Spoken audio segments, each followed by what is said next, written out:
Hello എല്ലാ കൂട്ടുകാർക്കും sports ന്യൂസിൻ്റെ ഏറ്റവും പുതിയ വീഡിയോയിലേക്ക് സ്വാഗതം.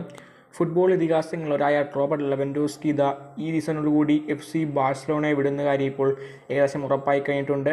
കഴിഞ്ഞ ഏതാനും സീസണുകളായി ബാഴ്സലോണയ്ക്ക് വേണ്ടി ബൂട്ടിടുന്ന താരം ബയൺ മ്യൂണിക്ക്, ബൊറൂസിയ ഡോർട്ട്മുണ്ട് എന്നീ ക്ലബ്ബുകൾക്ക് വേണ്ടിയും ബൂട്ടണിഞ്ഞിട്ടുണ്ട്. താരം UCL അടക്കമുള്ള കിരീടങ്ങൾ നേടിയിട്ടുണ്ട്. താരം നിലവിലാകട്ടെ FC ബാഴ്സലോണയ്ക്ക് വേണ്ടി ഏകദേശം 120ഓളം ഗോളുകളും 24ഓളം അസിസ്റ്റുകളും അതുപോലെ 7 കിരീടങ്ങൾ നേടിക്കൊടുത്തിട്ടുണ്ട്. വളരെയധികം പരിചയസമ്പത്തുള്ളൊരു സൂപ്പർ താരം തന്നെയാണ് റോബർട്ട് ലെവൻഡോസ്കി.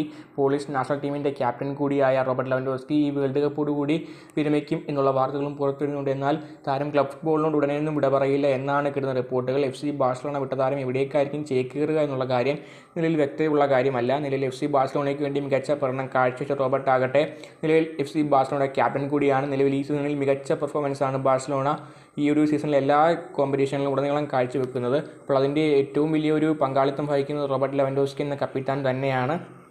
അദ്ദേഹത്തിൻ്റെ വിടവ് നേറ്റാൻ ബാഴ്സലോണയിലേക്ക് ആരെ കൊണ്ടുവരുമെന്ന കാര്യം വ്യക്തതയില്ല. ഇപ്പോൾ കണ്ടറിയാം റോബർട്ട് ലെവൻഡോസ്കി എവിടേക്ക് പോകുമെന്നും അദ്ദേഹത്തിൻ്റെ അടുത്ത ടീം എവിടെയായിരിക്കുമെന്നും കണ്ടു തന്നെ അറിയണം. അപ്പോൾ ഇതിനെപ്പറ്റിയുള്ള നിങ്ങളുടെ അഭിപ്രായം കമൻറ്റ് ചെയ്യുക. വീഡിയോ ഇഷ്ടപ്പെട്ടാൽ ലൈക്ക് ചെയ്യൂ. ചാനൽ സബ്സ്ക്രൈബ് ചെയ്തിട്ട് മാത്രം പോവുക. അടുത്തൊരു വീഡിയോ വീണ്ടും കാണാം.